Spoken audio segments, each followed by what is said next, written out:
என் மீது நம்பிக்கை வைத்து என்னை பாட்டாளி மக்கள் கட்சியின் தலைவராக மீண்டும் தேர்ந்தெடுக்க செய்த உங்கள் அனைவருக்கும் என்னுடைய நன்றிகளை தெரிவிக்கின்றேன். நம்முடைய இனமான காவலர், சமூக நீதி போராளி மருத்துவர் ஐயா அவர்களுக்கு என்னுடைய பணிவான நன்றிகளை இந்த நேரத்தில் நான் தெரிவிக்கின்றேன். அது மட்டுமல்ல, பொதுக்குழு உறுப்பினர்களுக்கு மட்டுமல்ல, நம் கட்சியின் அனைத்து நிலை நிர்வாகிகளுக்கும், எல்லாவற்றுக்கும் மேல் நம்முடைய அடிமட்ட தொண்டர்களுக்கு என்னுடைய நன்றிகளையும் வாழ்த்துக்களையும் இந்த நேரத்தில் நான் தெரிவிக்கின்றேன். கடந்த ஆண்டு ஆகஸ்ட் மாதம் இதே அரங்கிலே பொதுக்குழு நடைபெற்றது. அந்த பொதுக்குழு நடைபெற்ற ஒரு சூழல் ஒரு வேறு விதமான ஒரு சூழல். அந்த சூழலில் மனதிலே எவ்வளவோ பலுக்கள் இருந்தன.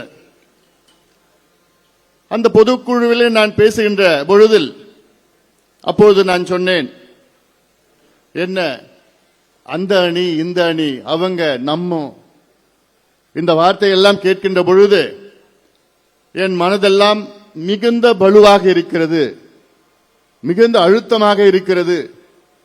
நாம் எல்லோரும் ஒரே குடும்பம்தான், பாட்டாளி குடும்பம்தான். நாம் எல்லோரும் தொடக்கத்திலிருந்து ஒன்றாகத்தான் நாம் இருந்திருக்கின்றோம். இன்று ஏதோ ஒரு சூழ்ச்சியால் இவர்கள் அவர்கள் இங்கு அங்கு என்றெல்லாம் சொல்கிறார்களே, மனதளவில் என்னால் ஏற்றுக்கொள்ள முடியவில்லை என்று கடந்த ஆண்டு இதே அரங்கத்திலே நான் சொன்னேன்.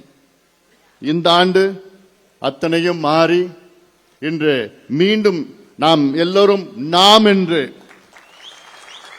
அந்த வார்த்தை கேட்கின்ற பொழுது எனக்கு உண்மையிலே மகிழ்ச்சியாக இருக்கிறது. இந்த பொதுக்குழுவிலே ஒரு குறை இருக்கிறது. என்ன குறை என்றால், இந்த பொதுக்குழுவிலே ஐயா அவர்கள் இந்த பொதுக்குழுவிலே இல்லை என்ற ஒரு குறை இருக்கிறது.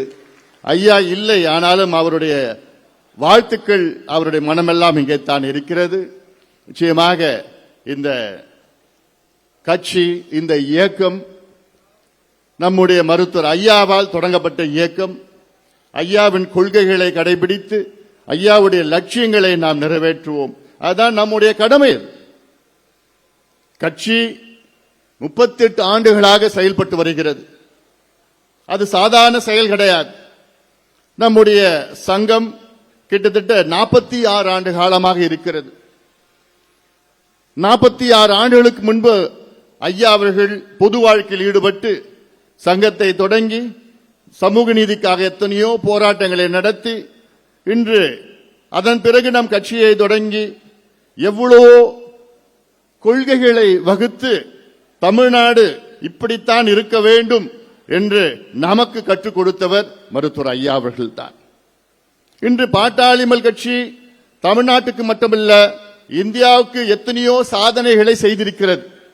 அத்துணை சாதனைகளுக்கு சொந்தக்காரர் நம்முடைய மருத்துவர் ஐயா அவர்கள் தான். அவருடைய வழிகாட்டுதல் தான். ஐயாவுடைய சுற்றுச்சூழல் கொள்கை ஐயாவுடையது, கல்வி கொள்கை ஐயா வகுத்தது தான், வேளாண் கொள்கை ஐயா வகுத்தது தான், நீர் மேலாண்மை ஐயா சொல்லிக் கொடுத்தது தான், கல்வி எப்படி இருக்க வேண்டும், சுகாதாரம் எப்படி இருக்க வேண்டும், கிராமப்புற சுகாதாரம் எப்படி இருக்க வேண்டும், மது எப்படி அழிக்க வேண்டும் ஒழிக்க வேண்டும் என்று சொல்லிக் கொடுத்தது நம்முடைய மருத்துவர் ஐயா அவர்கள் தான். ஐயா அவர்கள் நம்மிடம் இங்கே இல்லை என்றாலும் அவருடைய கொள்கை, அவருடைய லட்சியம் நிச்சயமாக நாம் எல்லோரும் சேர்ந்து நிறைவேற்றுவோம். இதுதான் நாம் ஐயாவுக்கு செய்கின்ற அந்த நன்றி கடன். அதில் எனக்கு மட்டுமில்லை, எனக்கு முன்பு பேசிய அத்துணை தலைவர்களும் சொன்ன கருத்துத்தான். ஐயா அவர்கள் வாழ்கின்ற காலத்திலே பாட்டாளி மக்கள் கட்சி தமிழ்நாட்டை ஆள வேண்டும். இது நிச்சயமாக நடக்கும். காரணம், நம் கட்சி அப்படிப்பட்ட ஒரு கட்சி. அது நம் கட்சியின் கொள்கைகள் அப்படிப்பட்ட கொள்கைகள். நம் கட்சிக்கு தொலைநோக்கு பார்வை, தொலைநோக்கு சிந்தனை தமிழ்நாட்டில் உள்ள மற்ற கட்சிகளுக்கு வேறு கட்சியாக, அதாவது மாற்று கட்சியாக நமக்கு தனித்துவம் இருக்கிறது. PMK is a different party in Tamil Nadu than other parties.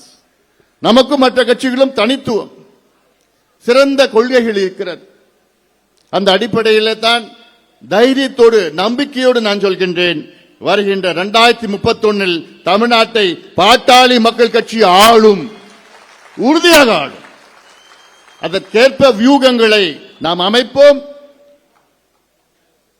அதற்கேற்ப செயல்களில் நீங்கள் ஈடுபட வேண்டும்.